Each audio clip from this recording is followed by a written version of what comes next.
Hello, and welcome to School to Homeschool. My name is Janae Daniels.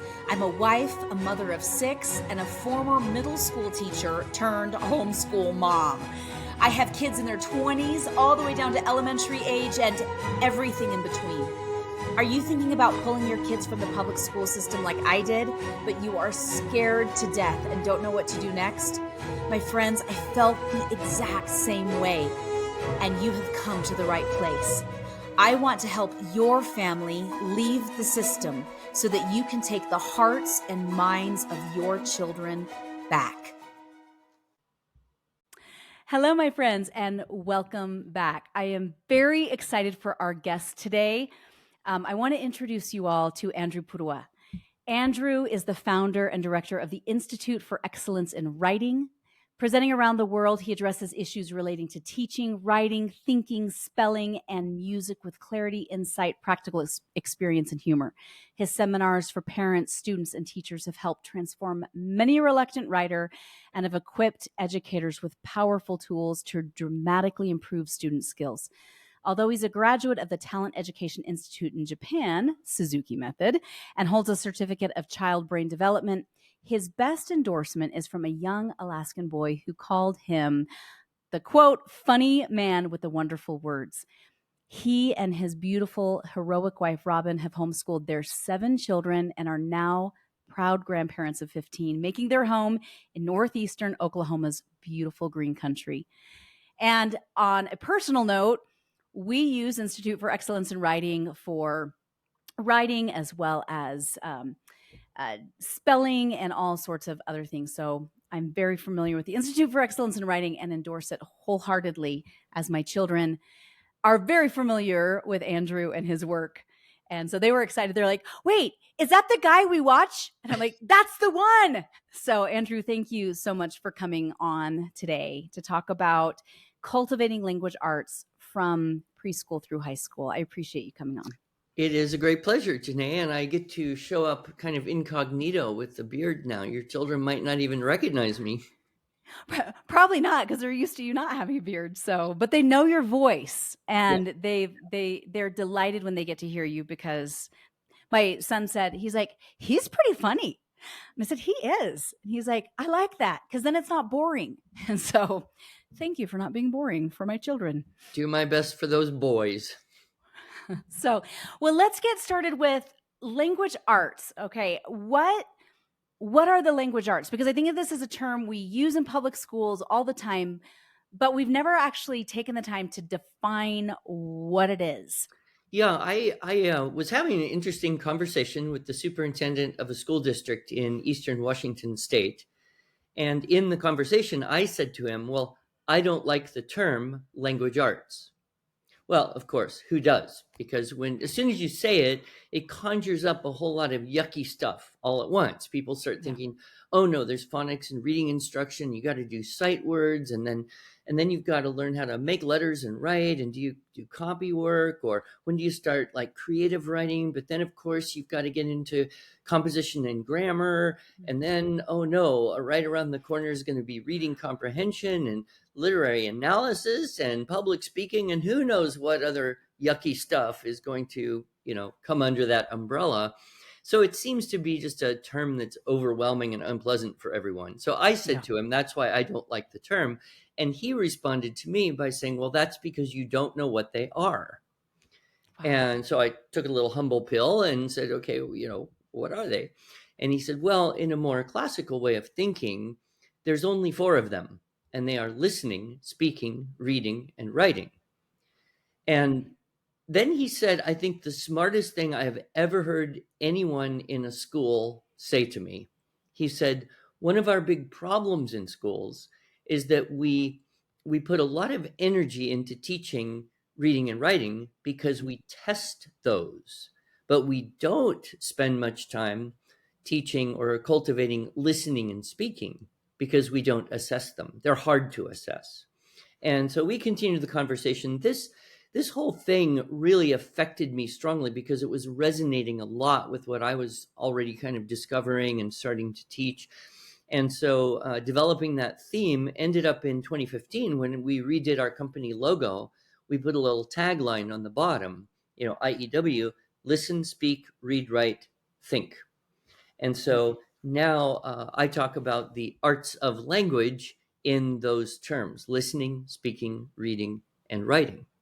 And they're very interconnected. If I could give you a couple examples of the Please, please. interdependence and interconnectedness of these things. So the first one is kind of obvious: listening and speaking, right? So Mhm. a child's spoken vocabulary, and consequently, as they get older, their written vocabulary will be almost 100% dependent on the vocabulary they have acquired through hearing words.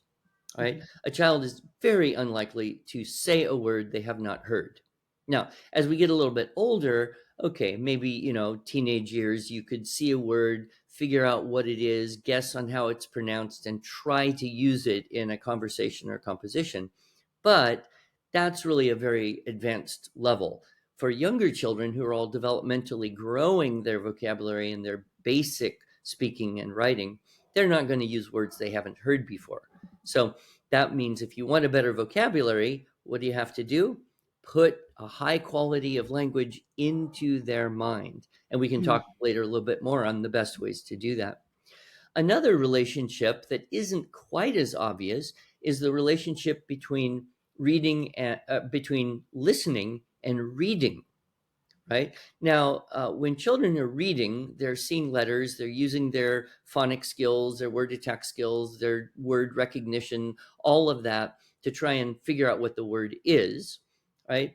And they will oftentimes, kind of give it a couple possibilities, right? So let's say you're a little kid and you're reading along and you see this word sleigh and you try to sound it out. Sligaha, sligaha, sligaha. There's no such thing as a sligaha.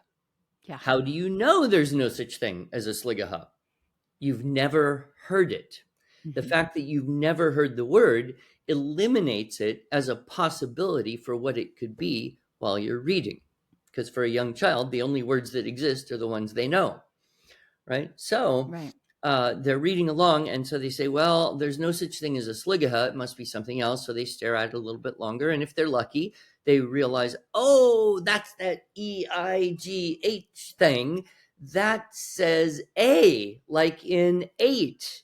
So this must be sleigh. It's sleigh. It's a sleigh. And you're so excited. But you see, that only works if the child already knows what a sleigh is. Mm. Right? If they don't know what a sleigh is, they can't understand it. They're not reading it. It's not making any sense. Now, how would a child learn what a sleigh is?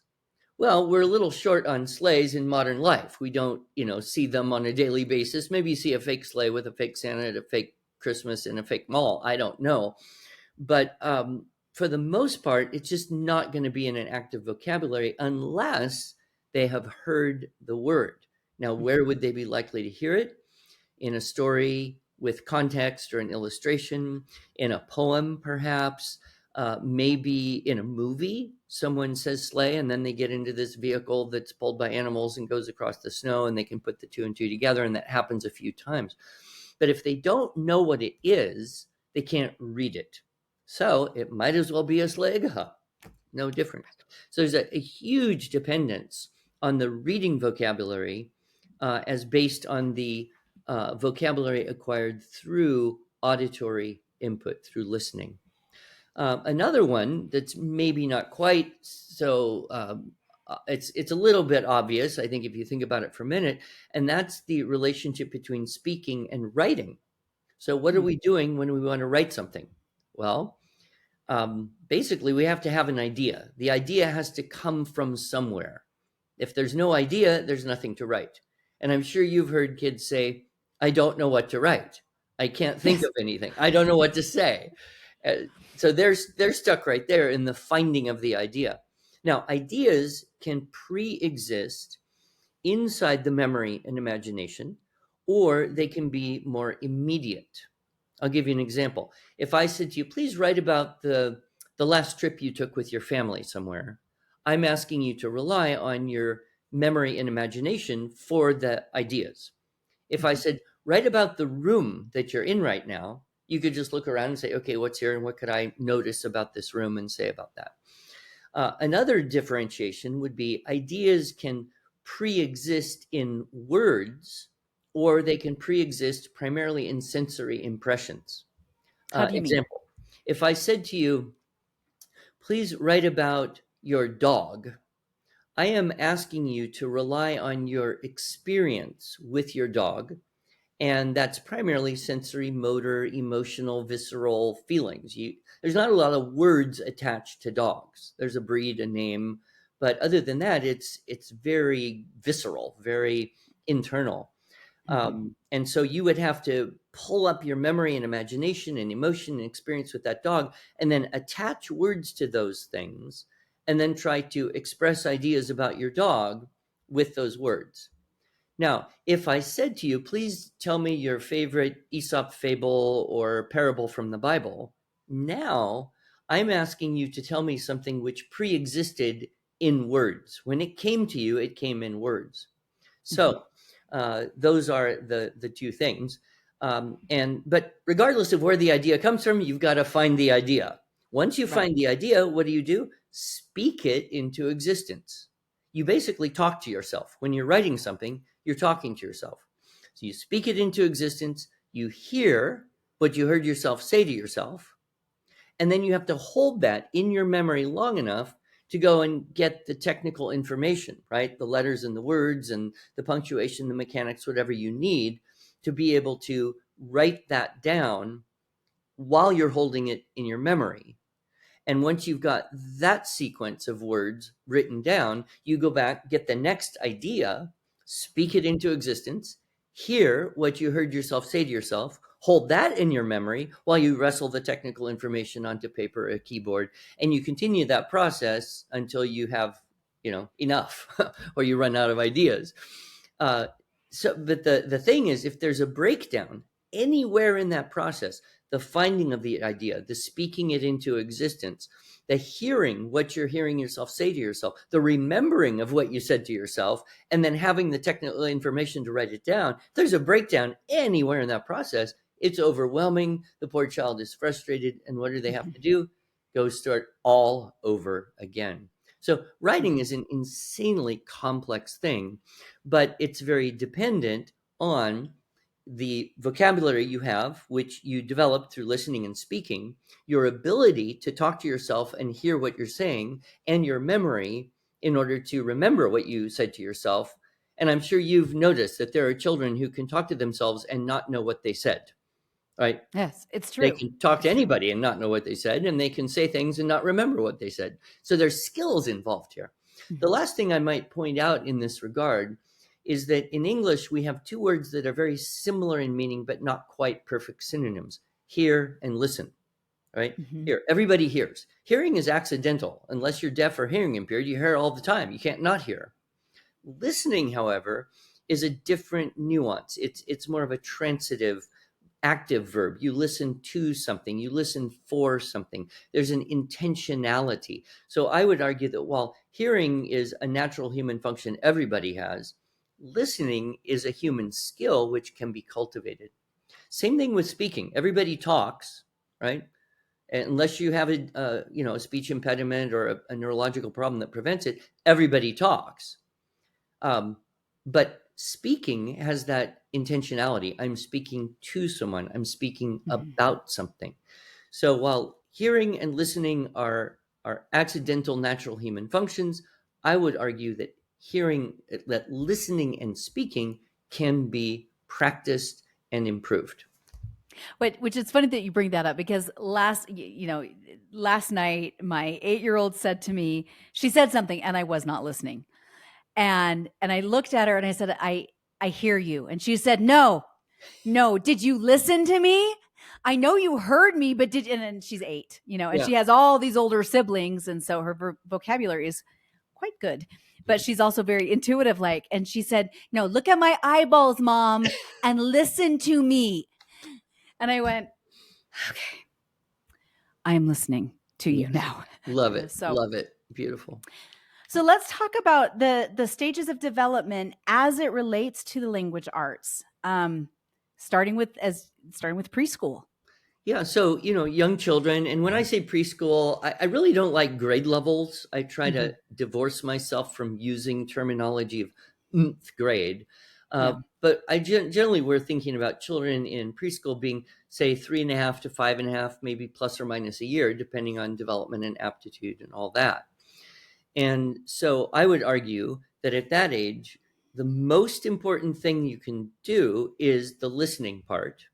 Mm-hmm. And the two most important things that you can do to cultivate listening skills are, number one, listening to music in a particular Interesting. way. I'll unpack that a little bit. And then listening to picture books. So being read to out loud.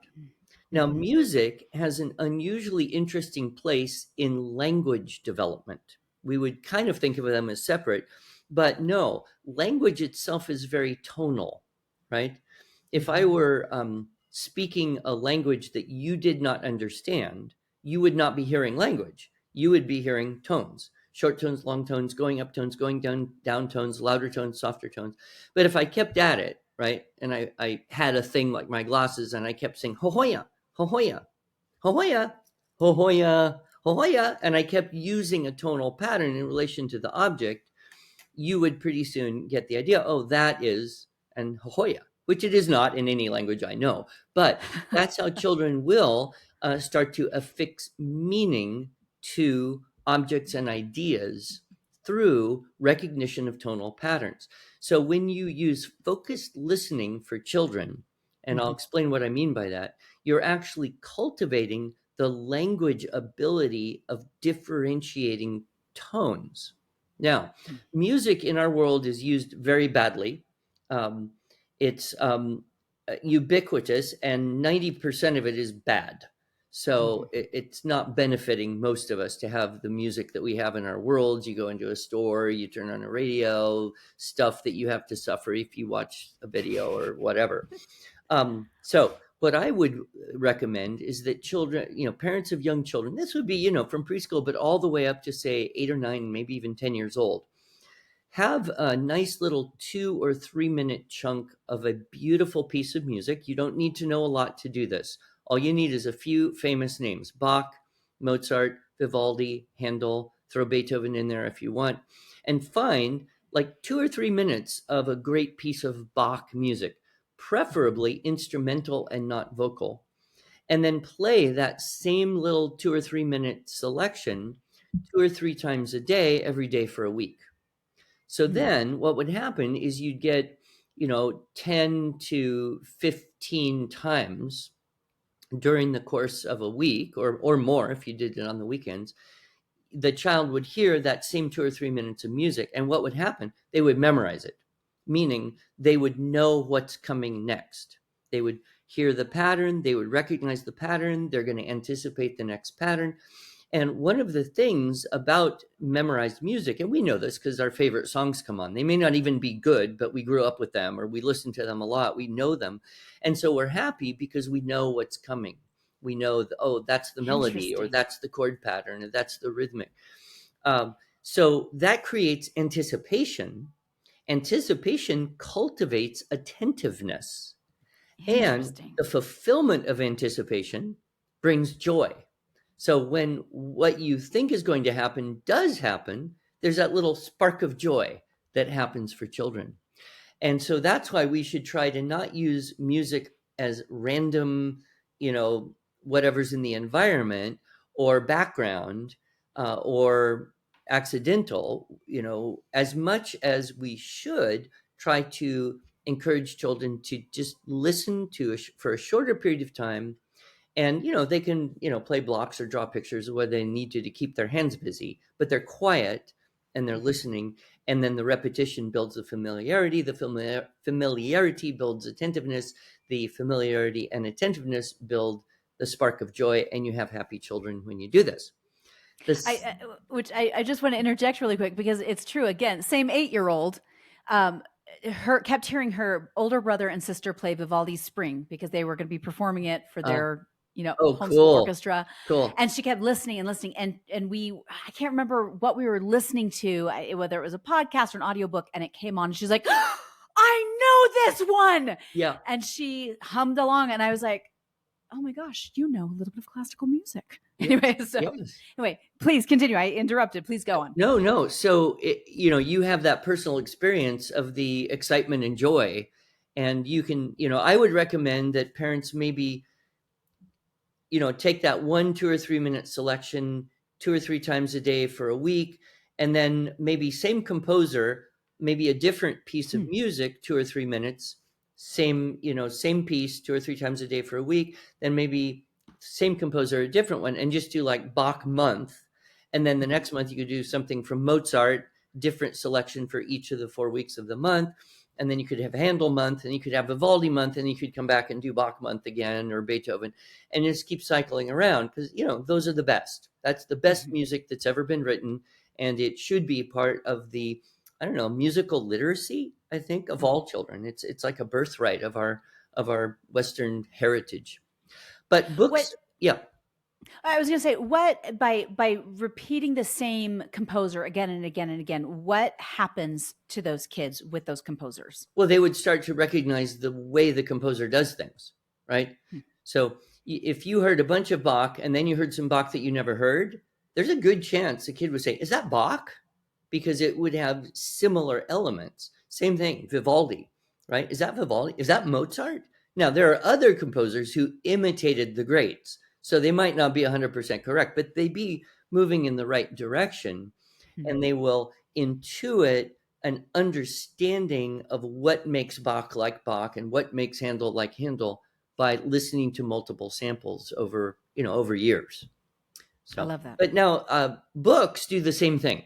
So you've probably noticed that young children are very happy to let you read them the same book again and again and again with very high repetition, to the point where it's almost tedious for you, the adult, right? And you're really, you want that again? We just read that, an hour ago. No, read it again.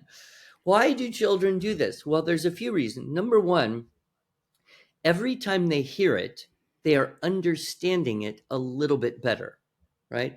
They don't necessarily understand all the words or all of the nuance of the story or anything. Like, they're just getting kind of a surface understanding. The next time they hear it, they're reinforcing that and understanding a few more things. The next time they hear it, they're understanding that and maybe intuiting the meaning of a word that they previously didn't know. And they're going deeper into it every repetition. So they're driven by their own desire to know the repetition of these stories. So we have to be very happy and willing to do that. And sometimes, it'll even persist. I've seen kids at, 10 years old, all they want to do is, read or listen to the same book again and again and again. I think my grandson, who is now 11, has spent the last 3 years of his life listening to the Lord of the Rings. I don't know how many times, probably 5, 6 times, the whole unabridged trilogy there. Yeah. And so every time through, he knows it a little bit better. He understands the depth of it, the meaning. The other thing happens, the same thing with music. So children are listening to a book and they are anticipating what's going to come next. When the thing they are anticipating happens, there's that little burst of, I knew that was going to happen. There's that little burst of joy. And this actually happens to all of us. Whenever we read or watch movies, we generally know what's going to happen, right? Unless it's a big mystery. But most of the time, like a superhero movie, you know what's going to happen. You don't know how, but you know what. And when it does happen, right, and the good guys win and the bad guys are destroyed, you're happy about it. So that's why children can listen to a little book like Ping, the story of Ping. I don't know if you know that one. And they'll listen again and again and again. And they know that at the end, Ping is going to make the choice to go in the boat, be late, and get the little spank on the back, rather than be left out one more time. And so they know that's going to happen, and they're happy when Ping does the right thing. So these two things, I think, are the most important you could possibly do to build language arts in children, starting at the youngest age: focused listening and reading aloud, and not being afraid of repetition. Children thrive on repetition. Excellent. And I'm a big proponent of reading aloud, because I think, and it's kind of a little bit of a lost art that people aren't doing as much, but we need to be reading aloud with our kids. They need it as much as Absolutely. we do. We've lost the bedtime story culture, Mhm. And I grew up, I think, at the end where my parents knew that one of their jobs was to read me a story every night before I went to bed. And they did. And they, took turns and did whatever they had to. But I don't think that young parents today necessarily grew up in that time period. Once screens came in and, Mhm. television was the default ubiquitous family entertainment, the bookshelf got, last place. And it was only kind of the rarer parents who would say, "Oh, I really need to read to my kids." So one of the things that I am constantly working on is um, communicating to parents. If you want your child to grow up and be a good reader, a good speaker, and a good writer, in particularly a good writer, you have to be sure that you're putting into their mind a rich stream of reliably correct and appropriately sophisticated English. And we Mhm. don't get the sophistication of language from daily life, right? You Mhm. think about how we all talk to each other. It's in snippets, it's efficient, sometimes not even in complete sentences. It's conversational, but it's not literary English, right? So if you want to get literary English into their brain, it's got to come from a literary source, and that would be the books. And so this reading aloud to children, which I recommend you start, as soon as you can, at the youngest Mhm. age, continue all the way. Don't ever stop reading aloud to children. Even when they start reading a lot on their own, say in middle school, they may be reading a lot on their own, but they're going to decode what they can decode. They won't read a Mhm. book that's too hard. So if you want to pull up their comprehension, what you need to do is read to them at a level above their own decoding skills. Mhm. That pulls up their understanding of vocabulary and longer sentences and more simple, sophisticated syntax and more, schemes and tropes, literary devices and things. And when you're reading aloud and you can stop and kind of define and talk and build understanding, that is by far the most important thing you can do. So if you want a good writer at 20 years old, read to them aloud from birth onward and don't stop during the teenage years. I love that.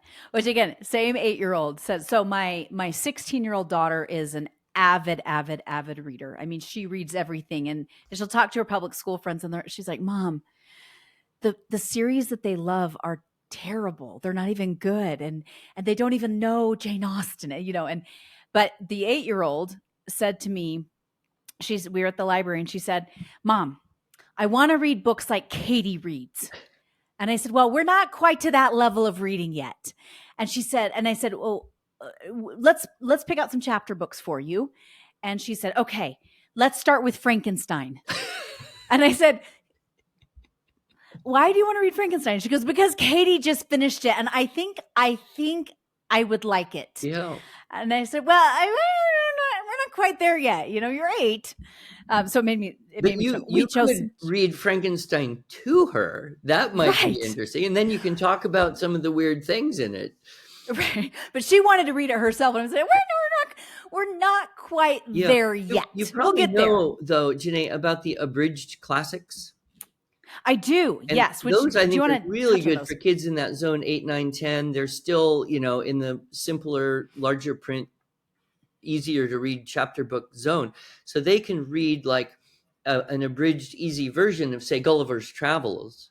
And then Mhm. when they get older, when they read the full unabridged Gulliver's Travels, they already like it. They're already positively predisposed and have a familiarity with the storyline. So I think those are good for that purpose. I wouldn't read the abridged version to kids. I'd save that for them to practice their decoding skills on their Oh, I own. love that. I love that.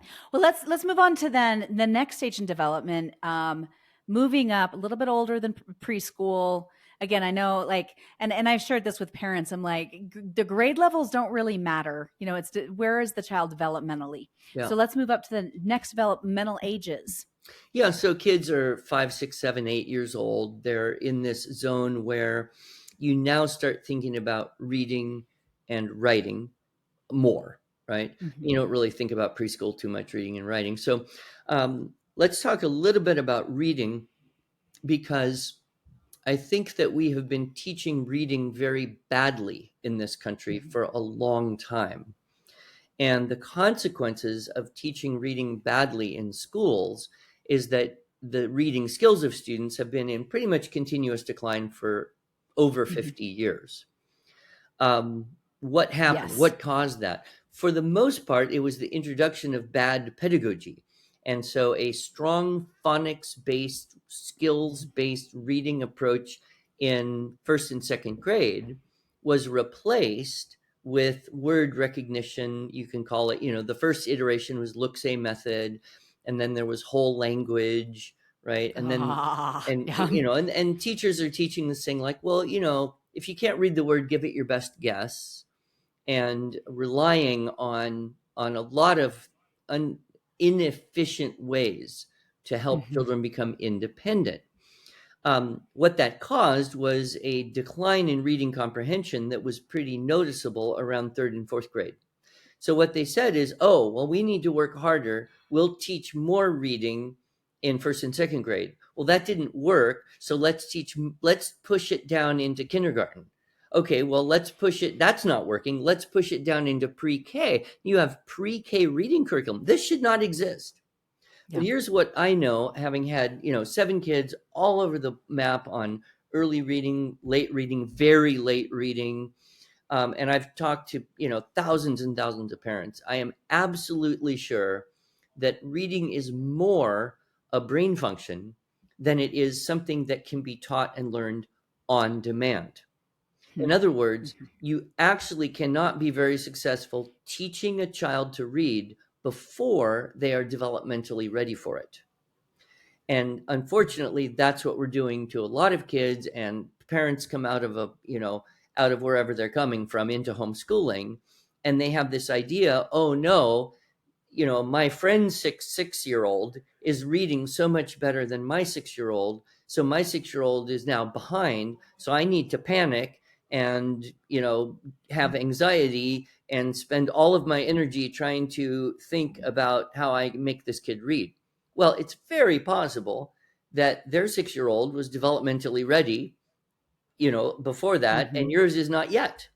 So we would do much better in this country to wait until children are showing readiness, developmental readiness, and then starting to teach a good, solid phonics-based approach to decoding and word attack skills and all that. Because if we start too early and they're not ready, they'll hate it, and then they'll Mhm. hate it and continue to hate it even past the point at which they might be developmentally ready. They've been 2 years of hating reading. It's not easy to change that. So we would do much better to wait until it was a little later than need be than to start too early. And Yeah. we see some countries in the world do much, much better at teaching academic subjects like reading and writing and math because they wait longer than we do. The Scandinavian countries would come to mind. They don't really worry much about kids reading and writing till they're 8 years old. Mhm. There's none of this push for 5.5 and 6-year olds to be doing academic stuff on paper like that. So that would be my number one bit of advice for parents is um, you know, what you perceive as too late may be way better than too early in terms of introducing reading. And then, please just stop comparing your 6 or 7-year old with other 6 or 7-year olds. That's the worst thing that schools do. It's highly disordering, pathologically disordering. And what we want to do is learn to compare our child with our own child, right? So Mhm. here's my kid. This is what they can or can't do. All right, now we're going to do whatever brings them to the next step up, right? And that becomes easy. And then we go to the next step and that becomes easy. And it doesn't matter where anyone else's kids are in relation to your child. The only thing that's important is your child making the slow little bits of progress that can based on where they are. I love that. Now, developmental readiness, what are some signs that a child is developmentally ready to start to read? They start trying around you. They start looking at Okay. stuff and asking what it is, or trying to recognize letters or trying to spell words, or they're basically showing an interest in Mhm. text in their environment. And so that's a good sign, a very good sign. You can also every now and then get a nice big book with nice big words and not a lot of them on one page, and just point to the words as you're going along. And sometimes kids will just start figuring out stuff like, oh, that word is he, and because it happens 12 times in the book and it looks pretty much the same every time. So they'll start to show these things, and then you can get a phonics program. And there's a lot. I mean, we sell one, our Primary Arts of Language, but there's everything from teach your child to read in 100 easy lessons, which sounds like it should be easy and works for a lot of people. It's not. It's not easy. Yeah. I tried it. To some big thing that comes in a big box with 150 little cards and pieces and manipulatives and all that. I think the most important thing about a phonics program is, do you, the mom, like it? Because if you like it, I think the kids will be okay. If you don't like Mhm. it, I would say shift over and get something. We taught all our kids to read with sing, spell, read, and write, which is, I'd say, kind of in Nice. the middle. Mhm. It's got enough complete phonics to get you on the road, and it's got enough kind of fun game like elements to it to keep the kids going. But I wouldn't necessarily recommend that above other things. It just happened to be the one that we used. Unfortunately, when we used it, the music was much better. It's got worse since then because they had to jazz it up and put drum beats and all that stuff in. So, but Darn it. anyway, uh, now with writing, I would point out that with young children, as soon as they pick up a writing utensil, one of the most important things is to show them the correct way to hold it, right? Because there is a better way to hold a pencil or a pen or a crayon or whatever than other ways, right? Yeah. And we Yep. know this. Now, one of the worst things I think happens in the primary grades in schools, not all schools, but some places, the teachers have kind of been brainwashed to believe that you shouldn't tell the children how, you should let them discover their own best way. Yeah. Well, it doesn't work well because then they develop some weird way of doing it. Nobody fixes it, and then they're kind of handicapped, can be handicapped for life in terms of speed and legibility of writing on paper. So that's why I would say attend to the small detail of Mhm. how to hold the utensil with very young children. And then when they start to make letters, the most important thing there is teaching them the correct stroke order. I don't know if you're old enough. I remember in school, we had these alphabet strips, and the Mhm. letters were all in black. And then there was these little red arrows with a number, like do this first, Yep. That you. do this second, Then you go up. right? Yep. Do this first, do this second, do this third. And that you would follow that, and then you would get the correct stroke order, which is the most efficient way to write legible letters. Unfortunately, again, I have met teachers and schools that don't believe you should do this, that you should let children discover their best way to write letters, or just don't get involved in that. And then you get a kid who makes an R in a totally weird way. And again, it's going to handicap speed and legibility. So, those two things I think are the most important for these young children. And really, children 6, 7 years old, grade 1, 2, they shouldn't be doing creative writing. It's just not going to have that much value. There are other things you can do to stimulate the imagination and the creative thinking. But with writing, what they really should be doing is just straight copy work, right? Mhm. And just copying nice large letters. It could be anything. It could be Bible verses or scripture if you're so inclined. It could be poems. Copying poems is a really great thing to do, especially if you're memorizing some poems. Mhm. um, Copying, Aesop fables, or copying little proverbs or aphorisms, or copying, a page out of your favorite book. That does many things. Copy work does many, many important, valuable things. And if you don't do it, you lose out on this developmentally. Number one, it creates stamina. I Mm. have met parents who've got kids, particularly like 9-year-old boys, they will write one sentence and be totally exhausted. And they Yeah. have to fall on the floor to prove to you that they're totally exhausted. And then they have to rejuvenate themselves by running around or going outside or getting a drink or eating something. And then they get back and they're still exhausted. Well, what is it? They need the neural, visual, muscular infrastructure to be able to continue to do something that requires concentration and effort.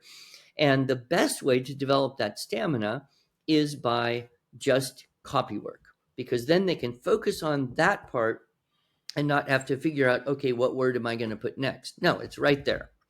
Another thing that happens with copy work is attentiveness to detail, right? So if you're just writing what you're writing, you don't know where there's capitals or periods or apostrophes or how to spell stuff. You're just giving it your best guess when you're 6 or 7 years old. That's kind of like just sloshing around. You're not really accomplishing much. But if you're copying something, well, you have to be attentive to the capitals and the periods and the apostrophes and the spelling. You're writing complete sentences. And if you're reading what you're writing, you get the added advantage of reading it several times. It's like slow motion reading. You copy a couple words, you read it, see if it matches, copy a couple more words, read it, see if it matches.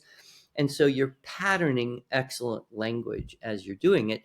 And that all builds confidence. So stamina, attention to detail, quality language in and out, that all builds confidence. So then when you do start teaching English composition, i.e., original kind of sentence writing, you've got this great foundation to do it on. But, again, if I walked into a public school teachers convention and tried to convince all the first and second grade teachers in the room that the most important, if only thing they should be doing every day for writing was copy work, they would laugh me out of the room, because the progressives have totally taken over, and very few children do this in schools today. And I think it's very sad, because and that has value all up until kids are 8, 9, maybe even 10 years old, because by that age they can be copying some pretty sophisticated stuff.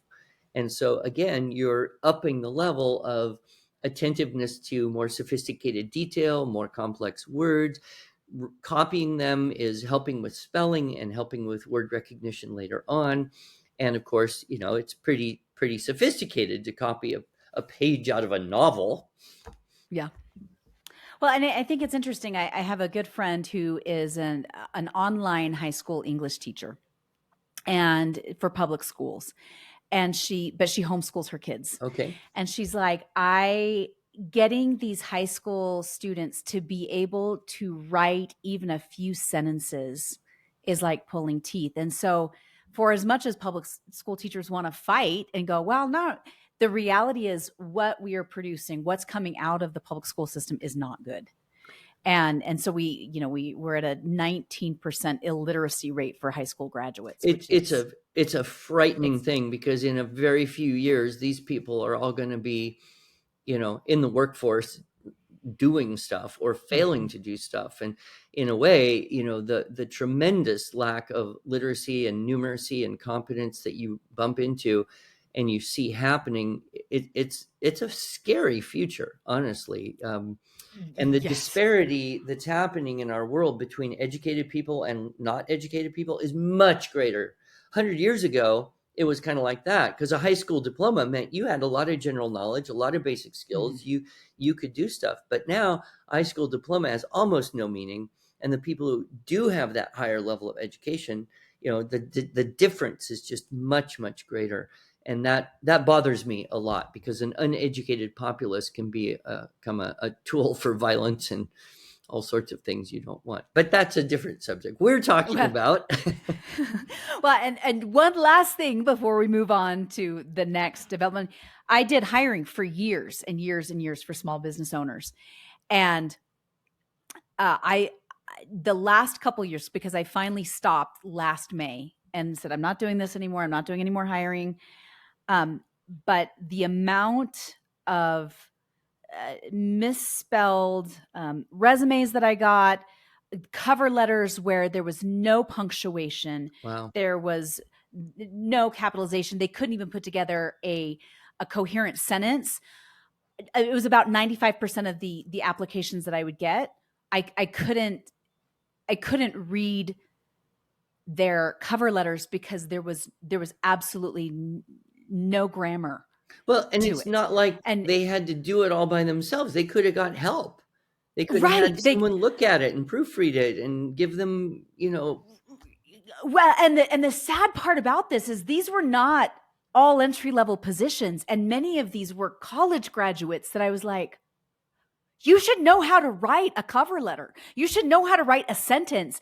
And anyway, I finally got out of the world of hiring. I can't do this well, anymore. this I may will. be one reason why more and more parents are wanting to look for options to, Mhm. the default public school, because the product, and there are good teachers all over the world. I'm not Yeah, it's true. criticizing the teachers, but the schools themselves are just not producing anywhere near the product that they Mm-mm. should be. And a lot of parents are even kind of keep their kids in school, but now, okay, I'm going to have to teach this kid Yeah. math, and I'm going to have to teach this kid how to read and write because the school isn't doing it. So Yeah. one thing I like to think is every parent homeschools.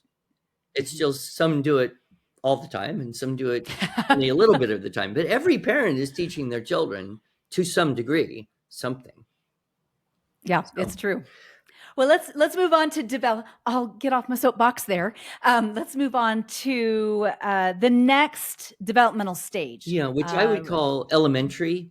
So we Mhm. generally would think of that as kids, 8 to 9 up to maybe 11 or 12 or so, that zone. Mhm. You might think grade 3 to 5, but I always add a year or two of age on either end because, of course, some kids just, are accelerated and can do more, and other kids need a much more, slower step by step approach. And that's okay because, they're all different. All kids are different. And that's one of the problems is the public schools, and even we to some degree have been brainwashed by this idea that all kids, because they're a certain age, should be doing a certain thing, and if they're not, then they're behind. And Yeah. this idea of behind. So I try to just eliminate that for people, and I'm glad you're out there, preaching the same truth. Yeah. But oftentimes, kids this age, 9, 10, 11, they've got some good basic skills. They can copy pretty well. And this is when you would probably want to start to, up the sophistication level of everything. As I mentioned, don't stop reading aloud to them because that's going to provide the higher input of language, but encourage them to read more on their own. This is also a time when I think it's good to help them practice reading aloud to other people, Mhm. because that's when you start to develop a greater confidence, a greater fluency. So if you've got a 9 or 10 year old who can read decently well, and put them, and if you have a younger child in the house is very happy, say, read to your little sister, little brother for 20 minutes, go away, goodbye. And that keeps two kids out of mom's hair for a while. But that skill of reading aloud is really something also we don't want to neglect, and it's not easy to do in schools because then you got 27 kids in the class. Who's going to get much of a Mhm. chance to do that? Another thing that I think we can do a lot more of at this age is more sophisticated poetry memorization. Mhm. Poetry memorization is hugely important because it builds the vocabulary, it builds syntax and an awareness of what you can do with words that you just never encounter anywhere else, right? The sophistication of books you really don't encounter in daily life that much, but the sophistication of poetry, you often never encounter that even in books, because poets are forced to use unusual words in unusual ways. And if it's old poetry, if it's public domain, been around 100 years, then it's classic, it's good, it's high quality, Mhm. and it usually contains beautiful language or a beautiful concept, strong imagery, uh, oftentimes, humor or a narrative storyline. And so I just really love to help parents help elementary age kids fall in love with poetry. And the best way to do this is memorize a lot of poetry. So we have a program that I created many years ago. Still the favorite thing of all the things I've ever done. My favorite thing is linguistic development through poetry memorization. And if Mhm. people are interested, if your listeners are interested, you can download for free the entire level 1 of the poetry program and how to do it with the recordings of me reading the poems, as well as coloring sheets for kids, as well as the explanation for adults. And again, this is something the schools have just completely kind of thrown out, is poetry memorization in elementary Mhm. school. Used to be 150 years Yeah. ago, every single child was responsible for huge chunks of memorized repertoire, poetry, scripture. As they got a little older, excerpts from famous speeches, quotes, and aphorisms.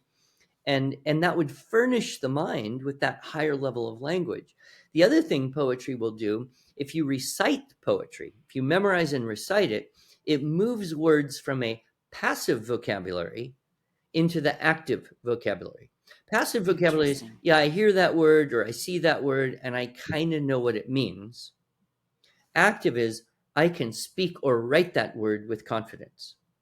So Mm. poetry memorization and recitation helps to promote that. And then the best thing, and what my poetry program does that I try to really help people understand, is the value of memorized repertoire, maintaining memorized repertoire. So you don't just learn a poem, recite it, and then forget it while you learn another poem, and recite that and forget it while you learn another poem. No. If you recite every poem you have ever learned often enough to not forget it, you can build up a huge database. You do our poetry program the way it's set up, you'll have 80 poems and 20 excerpts of famous speeches memorized and be able to recite those on demand at any time. Now, think what a gift that is to the language part of the brain. Think what a gift that is to the imagination. Think what a gift that is to the fluency and confidence and love of language that people have. So that's one thing I really like to Mhm. press people on. Consider doing this. It's not hard. Children are wired to memorize. If you don't give Interesting. them beautiful things to memorize, they'll memorize whatever junk is in their environment. Stupid rap songs, pornography, TV commercials, right? Taylor Swift. Yep. So we want to give them good and beautiful language to furnish their mind, and that will come out in their spoken and written language for forever. So that would be a high priority in those elementary grades, in my view. And then this tends to be the time that you can really focus in on teaching grammar, composition, and a little bit of grammar to support that. I am not a big fan of trying to teach grammar to 6 and 7-year-old children. It is a Mhm. very abstract thing. And again, if you try to teach something before a child is developmentally ready, they are likely to either not learn it and or hate it. If you Yeah. wait a little bit longer, hey, that's cool. The abstractness of it is appealing to them. Understanding the mechanics of how things work at that age 9, 10 is very appealing. So that's when I would recommend you start a composition program, assuming that all of the other foundational parts are in place. And I have some very strong opinions about the best way to teach English composition, which, as you know from using our material, we begin in the easiest way. And that is with things which are immediate, like in the environment, not relying on memory and imagination, and pre existing in words, not requiring you to find all the words to attach to the sensory impressions. And so that's why in our system, Unit 1 and 2, we start with a source text, how to make a keyword outline from the source text, and then how to reconstruct sentences and paragraphs from the keyword outline. And that gets everybody going. And I can teach a class and I will never have a single child say, I don't know what to write, because Mhm. it's right there.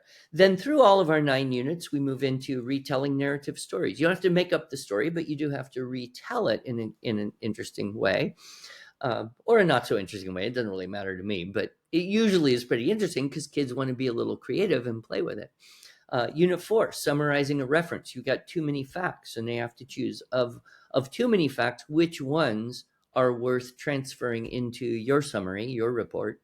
Writing from pictures, as you know, that requires a little more imagination because there's not words provided, no source text per se, but you're not all on your own. There's a set of pictures and a method of thinking about those pictures.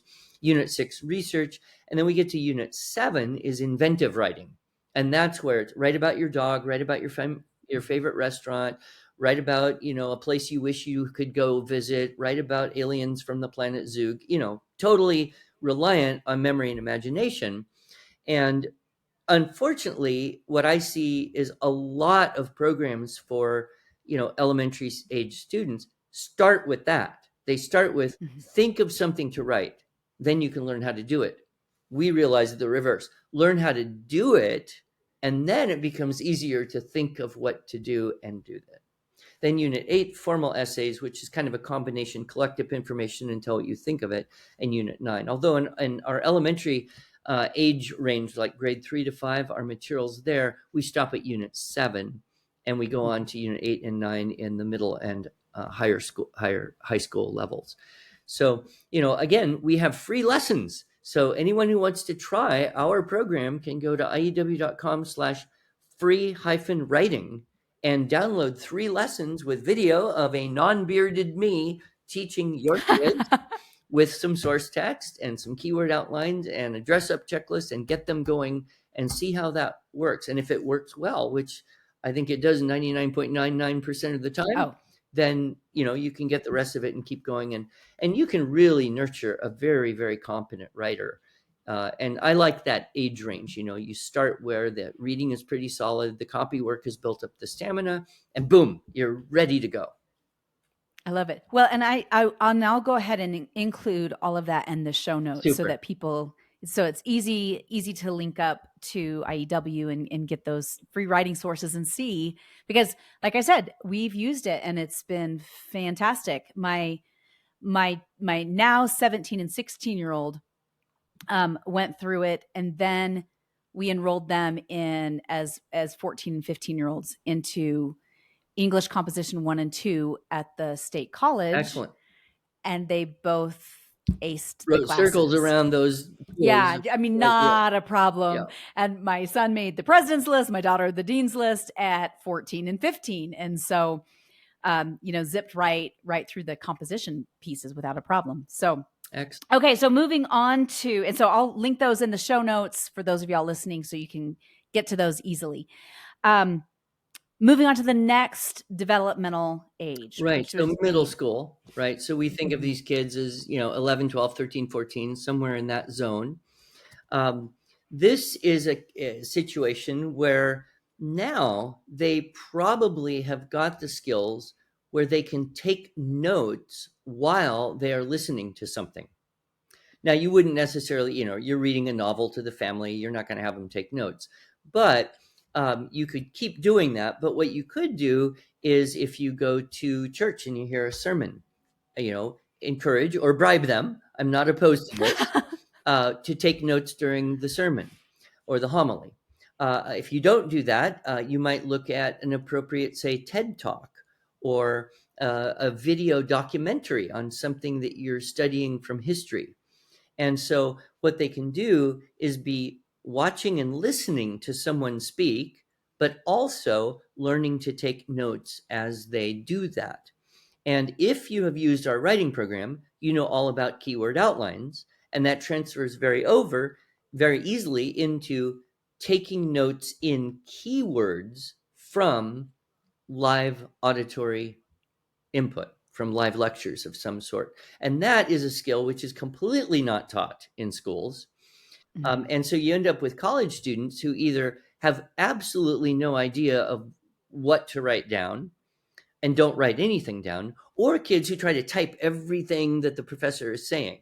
Both of those extremes are way less effective in terms of memory and comprehension.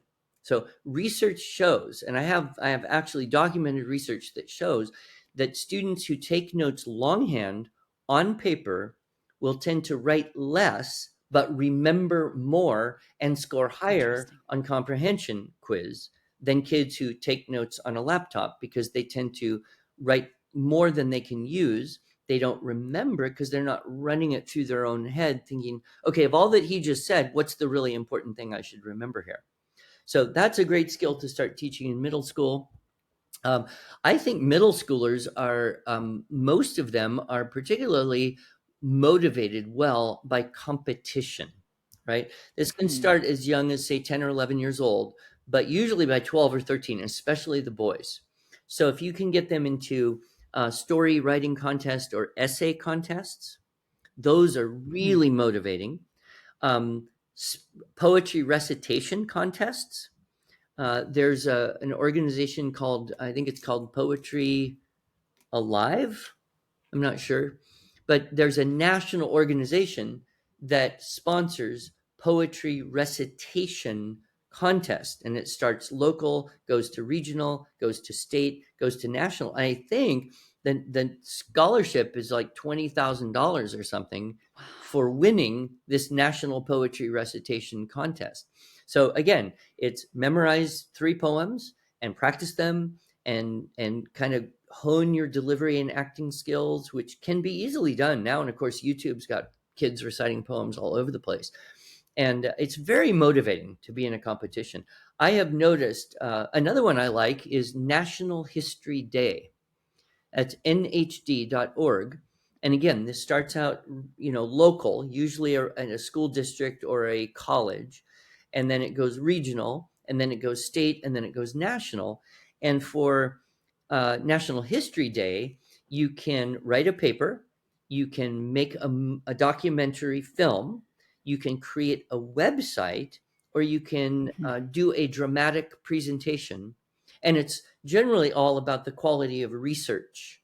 So it's training research and using broad and diverse primary sources when possible, and then bringing the research into one or more of those presentation modes.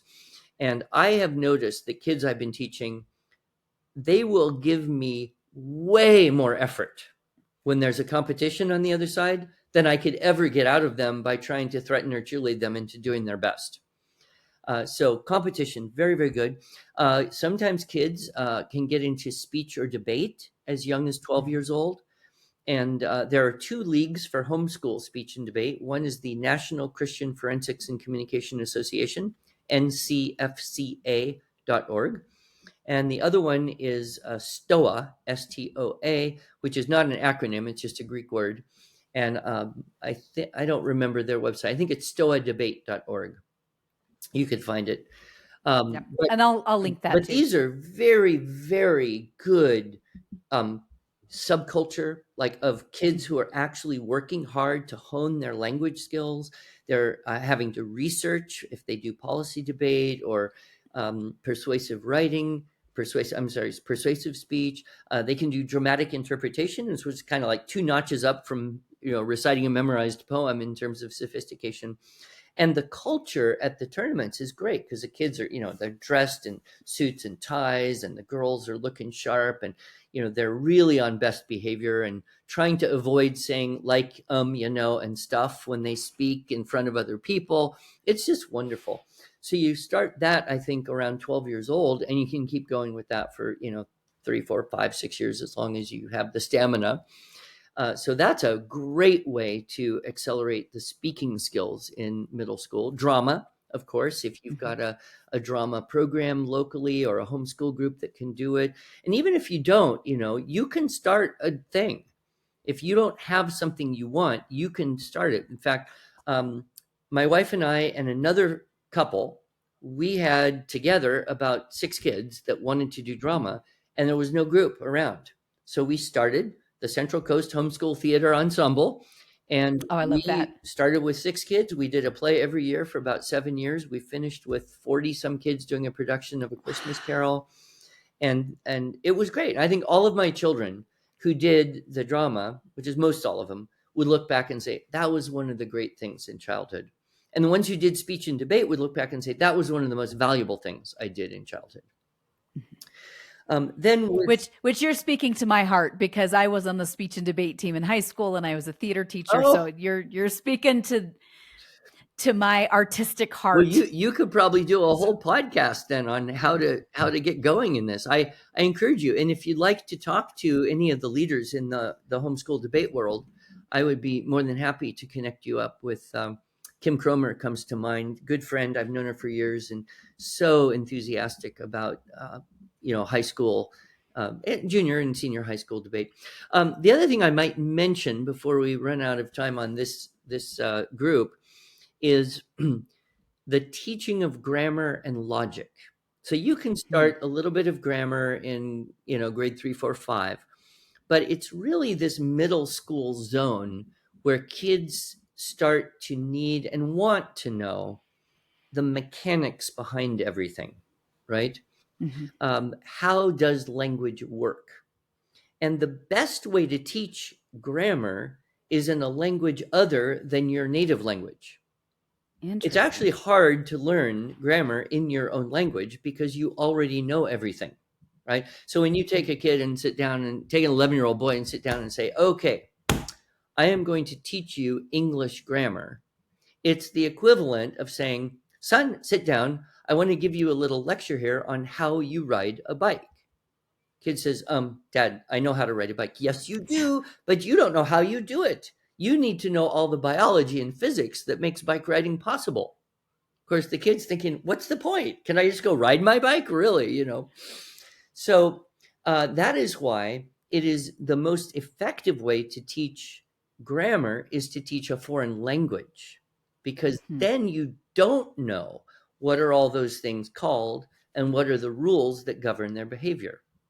I will also point out that English is not a nice language. It's one of the messier languages. The grammatical structures are more convoluted and mixed up. The spelling and phonics is weird. The vocabulary comes from 8 different sources. It's not really a language like Latin. English just kind of developed as a conglomeration of Latin and Greek and French and German and Anglo-Saxon, and it's changed a tremendous amount even in the last 300 years. Whereas, take a good old language like Latin, it's been that way for over 2,000 years. It's systematic, it's organized, it's consistent, and because it's an inflected language, it teaches you all of these things that are part of the structure of language that are very hard to understand in English, right? One Mm-hmm. example of that would be case, right? So we know that you shouldn't say, me go to the store tomorrow. Why? Well, everybody, because you shouldn't. But what's the reason? Well, the reason is we have case, there's subject or nominative case, and then there's accusative case or objective case, and you don't use an objective case as a subject in a sentence. That's why we don't say, me go to the store, although a lot of people say, me and my friend are going to go to the store. Anyway, different problem. So what I recommend is study an inflected language, and the best of those probably are French and Latin, and the best of the two are Latin. The other advantage of Latin is you're not trying to learn how to chat in Latin, right? So if you study Spanish or French or German or Chinese, you're trying to learn how to talk to someone in that language. Only we all know, who took 2 years or 3 years of a foreign language in high school or college, we never had a 3 sentence conversation with anyone, right? We successfully didn't learn a lot of that. Whereas in Latin, you're really focused on learning to read it and translate it and understand the sophistication of the structure of the language. And I guarantee you, any mom out there can teach Latin. You don't have to know it in order to teach it. You can learn it right alongside with your children. And if you will do 3 or 4 or 5 or even 6 years of Latin, you will get X-ray vision into your own language, and you will touch the structure of language itself that will then carry out into whatever you might ever do. So if you actually wanted to learn Spanish, the best thing to do would be do 4 or 5 or 6 years of Latin, and then when you're 15 or 16, go live in Guatemala for 6 months, and you'll pick up Spanish just like that, or Really fast. French, or even Japanese. But if you understand the deep logic of language, then you're equipped to learn all languages better. So where would a person even start, like a mom like me, even start to learn Latin? Yeah, well, there's several publishers. There's Mhm. an online Latin course available. I think it's called Picta Dicta. I think it's Roman Roads Press. I'm not sure. There's a couple online. I taught using materials from a company called Memoria Press, Memoria, and they use a very traditional approach, which I liked. It's very Mhm. structured, very easy to follow. And yeah, I had to work a little bit harder than the kids I was teaching, but I just learned, 3 lessons ahead. I'm just learning as we're going, and I did it for 6 years, and all the grammar. I learned more grammar in 6 years of teaching Latin than I knew in 20 years of teaching English. Wow. So I highly recommend it. Then the other thing middle schoolers want to do is argue, right? They really want to hone their arguing skills. In fact, around 12, 13 years old, they wake up in the morning just walking around looking for somebody and something to argue about. So if that's their natural inclination, teach them to do it well. Teach them Mhm. logic. Teach them how an argument is structured. You have premises, you have a conclusion, you have a claim, you have to support the claim. There are fallacies, there are logical errors. And if you learn this stuff, like from a book that says logic on the cover, you'll start to actually read and listen differently. I taught traditional logic 1 and 2, material logic, and Aristotle's rhetoric. I did 4 years of this with when my 2 youngest kids were in high school age. And I tell you, it changed the way I think and listen. I can Wow. hear arguments much more clearly because I'm able to kind of naturally now identify, okay, that's a premise. That's a premise. Are these valid premises? Because if you draw a conclusion from invalid premises, now what makes a premise valid or not? And where is that? And so I mean, think what would happen in this country if every single teenager got 3 years of formal logic. It would Be completely amazing. undermine all the politicians because they pretty much rely on the fact that people can't think logically, and so therefore they say whatever they say and use all sorts of other slick little rhetorical methods to convince people of things that aren't valid or true or good. So I am very hoping that more and more people will, actually do this. Get a book that says logic on the cover and teach it. Again, my two favorite companies are Classical Academic Press. They have a book called Argument Builder and the Art of Argument. One is formal, the other is informal. And then again, Memoria Press, which is what I use, they have traditional logic 1 and 2 and material logic. It's pretty advanced there. But really, even if you just got a simple little book like The Fallacy Detective and just Mhm. read that with your kids, that would be way better than nothing in terms of logic. And why is logic important for language arts? Well, because you're speaking and writing ideas and arguments. And I'm sure many listeners have read something written by a 12 or 13-year-old, and their sentences are all correct. They've even got pretty good spelling, but there's some big logic leaps in there. Like, how Right. do you say that from what you just said? That it's a non sequitur. But if you don't know what a non sequitur is, how can you identify the fact that you did it, right? Right. Okay, so then moving and all again, listeners, I'm going to include links to Memoria Press and some of these classical academic press. Well, I'll have links all there so y'all can reference those and get those. And I actually have Fallacy Detective on my shelf right Oh, over there. good, good. Um, so then moving on to high school. Yeah. So I like to think about high school as a period of integration. So Mhm. rather than saying, how do we teach listening, speaking, reading, and writing? How do we integrate those skills in a meaningful way? And the problem with high schoolers is you really have to engage them.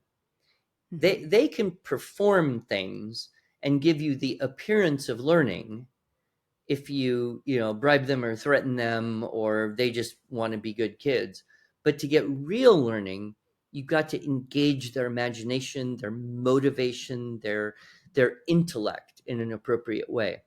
And I believe that what every teenager wants more than anything else is to grow up. And what does that mean? Responsibility.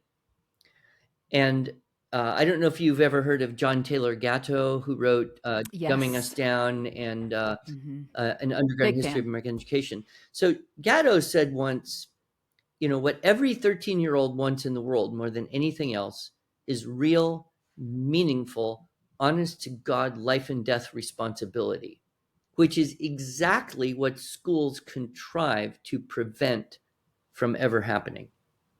Hmm. And kids are very sensitive to hypocrisy.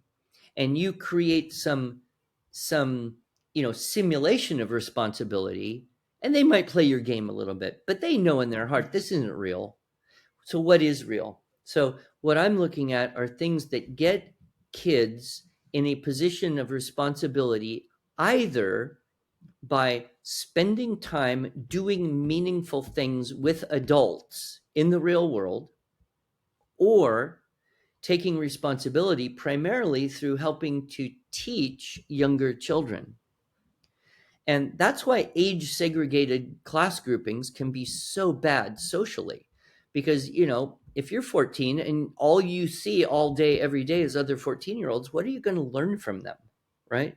What you really would do well is to be with older people and learn from them, or be with younger people and be teaching them, because the best way to teach something is to learn it. Our best way to learn something is to teach it, right? So I Hmm. really am strongly in favor of things like speech and debate, which we've already talked Hmm. about. And I hope you will do a whole show on that, because I think it would I be probably should. fascinating. But what you see kids from, 18 down to 12 interacting with each other in this very meaningful way. It's a competition. The ideas are real. They're being judged by other adults outside just their parents, right? They're interacting with these other adults, trying to do the best they can to, win competitions. And so it's very real. Um, Again, drama would fall in that category. Very widely mixed age group, and adults coaching them. You get a director who has some experience in theater, and okay, now you got to take direction and learn and cooperate, and maybe do something you don't want to do, and all that.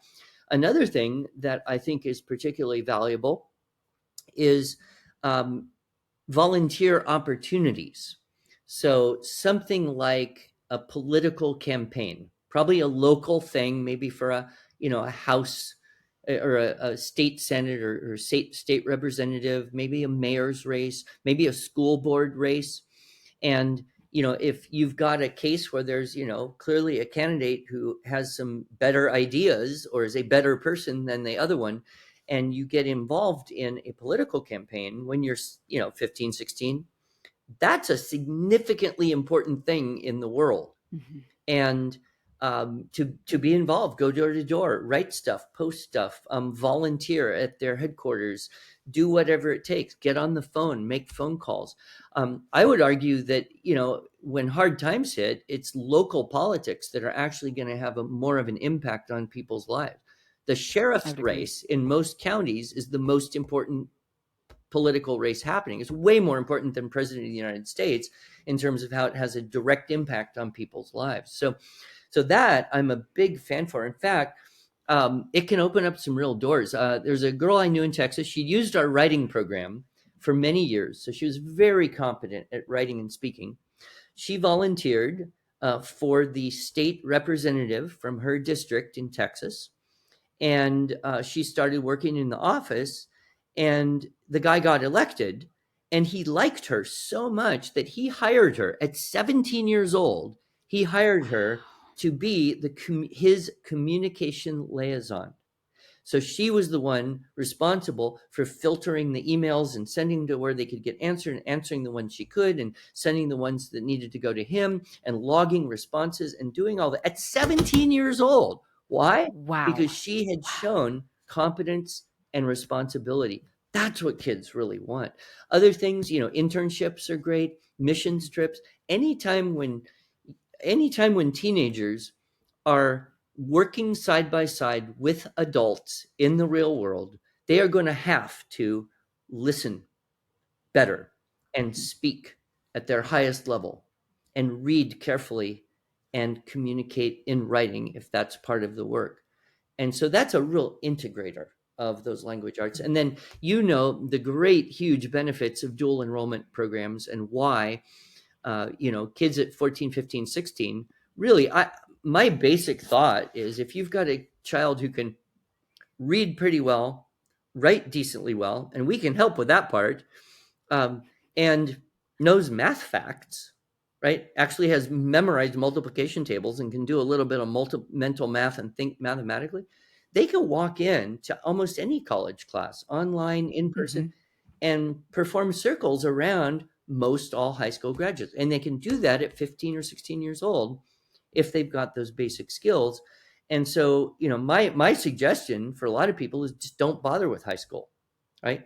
Yeah. Just start college at 15 and then finish your high school with 2 or 3 or more years. I know dozens of kids who finished high school with an associate's degree. And I could name 5 personally that I know who finished high school with a bachelor's degree. Wow. I know one girl very well because she was a student of mine once upon a time. She got her master's degree in curriculum development at 20 years old. Wow. So, it's very possible. It's very possible. But, you kind of do have to have a motivated kid. And sometimes teenagers, I don't really want to do anything at all. And you got to, work through that. But so anyway, those are some thoughts on, things that teenagers can do for integrating. Everything that we were doing, the reading, trying to up the quality of reading the good and great books, lots of writing, and lots of opportunity for competition and performance. That's, I think, where you get the highest development of skills.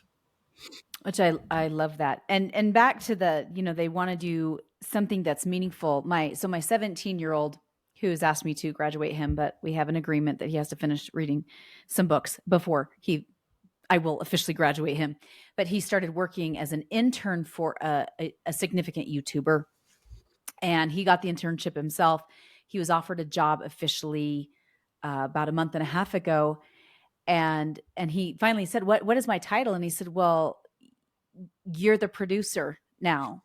And he has to call and set up the logistic things for every film shoot and reach out to people throughout the country to set up all the different things. And he's like, "Mom, I am 17 and I'm doing real stuff with real adults. And this is amazing." And I think, you're dead on. They crave that. They crave to be in the real world, doing real things that are not arbitrary, not pretend, not made up. They want to be adults and feel like adults, which and I'm seeing that firsthand with him. Yeah. For parents who are pulling their kids in high school, and I've talked to so many of them that, freshman through one who is pulling her senior, she's about to graduate next year, and they're behind, they've maintained their grades, but they're still behind in reading and writing. What can those parents do to help their kids catch up before they get sent into the world, into adulthood? What can they do? Yeah, well, again, I'm always afraid of the idea of catch up because it implies, that there's some invisible ephemeral level that everyone thing. Yeah. So I would say, what can you do to best prepare the student in the time remaining? And, I personally, I think if you focus on writing, you gain a lot of everything we're talking about. Francis Bacon said that reading maketh a full man, or woman, of course. So reading maketh a full man, speaking maketh a ready man, and writing maketh an exact man. And so this idea of reading to fill the mind and try to get that purpose. Like, you're not reading because I want you to read. You're reading because you are enriching yourself with the life experience of people, real and fictional. It almost doesn't matter. You're able to experience more life by reading the great books than you ever can just wandering around with friends after school. The second thing is, most kids are aware that most of their peers speak poorly, right? In fact, most people think most people are dumb, stupid. careless. And that's because the culture sank down really low. So yeah, we can just use the lowest level of vocabulary and slang and profanity and teen idiom, and that's where we'll live. Well, you don't live there well if where you want to do is have adult responsibility. So up your game right now and write a speech and find a place to give it, memorize some poetry, do that basic stuff. And then writing, that's, and Jordan Peterson talks about this very articulately, of course, that writing really is it's the distillation of thought. It's the mechanics of learning to value correctly ideas. And you sort through and you write a bunch of stuff, and then you're the one who has to say, well, that doesn't really fit, and that's a bad idea, and this would be a better way to say this. And you're just you're wrestling with it. That's called thinking. So what I would hope is that most parents would say, yeah, there's academics, but what I really am hoping in the time remaining for this child, 1 year, 2 years, 3 years, whatever you got left, is that we can do these things that are going to actually improve the thinking skills. And because most thinking has to be done in words, we're in this world of listening and speaking and reading and writing, with the end result being better thinking. I love that. I love that. And that's actually, I just heard Dr. Peterson in person about a month and a half ago. I'm envious. And then and it was amazing. It was my 16-year-old's birthday present. She's like, I want to hear him speak. He's coming. And he really hammered that at the very end, is you've got to be able to write. You've got to be able to write. Good. So last thoughts for these wonderful parents who are scared to death and pulling their kids. What would you say to them? Well, we all have a lot of anxiety about, different kids at different times and different reasons. I have adult children. I have 7 adult children, actually 16 plus 2 on the way, grandchildren. And so Congrats. The thing I would say is, don't sweat the small stuff, right? There's a book by that name. But remember one thing, these are God's kids. You're just helping out. And many times this has been my prayer. Okay, God, I don't know what to do. This is your problem. You take over here, because I don't know what to do with this kid. And that just relieves you of some of this weight of feeling like you have to somehow make sure they're perfect before they leave home. They won't be perfect. When they leave home, they will never be perfect, just like you and I are not perfect. And it's all just about, inching up growth and taking advantage of opportunity, and, really letting the hidden hand do the behind the scenes work to bring about the maturity and the future of these kids. And so that would be my last advice is, you don't have to take all the responsibility. It's shared. There's God's hand. There's them. They've got free will. You can be the best parent in the world, and they still can mess things up. And then you and your spouse, you work and you do what you can and provide those opportunities as long as time allows. I love that. Andrew, thank you so much for taking the time today and sharing your wisdom and your knowledge. It's been such a pleasure and an honor to have you. And for those, look in the show notes for links to the Institute for Excellence in Writing. Thank you again, Andrew. And moms and dads, grandmas and grandpas, you're doing better than you think you are, and you got this, and your kids are going to be just fine. We will talk to you next week. If you enjoyed this today, please like and subscribe. You could also join our private Facebook group at School to Homeschool, or sign up for our newsletter at www.schooltohomeschool. Have a great day.